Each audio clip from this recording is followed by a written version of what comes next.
A raíz dos importantes atascos que se rexistraron en Sullo e despois de que dende o Concello de Ogrove se responsabilizase ao semáforo de As Salinas na Lanzada, Sanxenxo decidiu apagalo en fins de semana e festivos durante o verán. Casualmente estuve ali tamén e sigue habendo retencións e o semáforo está apagado, pero ainda non é xa que este apagado, que tampouco pasaban peatóns da playa, porque a xente, digamos, que empezou a salir da playa onte, como era domingo, antes, a partir das 6:30, 7, xa sabía, estaba vendo caravana, e en cambio non había peatóns cruzando. Por qué? Porque a xente aguantou, a que está máis cerca ali da revolta, que son os que utilizan o paso, aguantaron máis na playa. E a retención era tamén moi grande, o sea que... Cabe sinalar que na zona hai un paso de peóns que, a marxe de que o semáforo este prendido ou apagado, os coches deben respectar.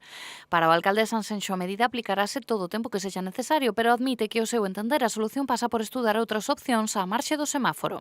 Eu non lle achaco a culpa a eso. Eu creo que hai que facer algún tema máis aí para mellorar eso, pero que é imposible. A capacidade ten a capacidade, unha vía con dous carriles é imposible, o sea que... Pois mira, pois eu sería partidario que no tramo que vai desde a rotonda que sale da autovía hasta a rotonda de Villalonga, que despois para o Grove xa son 4 carriles, de facer algo aí neses, deben de ser de 300 metros, non son técnico, pero eu estou ali moito tempo parado e o sentido común me dice que se fai aí unha pequena adaptación entre as dúas rotondas, podíamos mellorar moito eso, creo eu.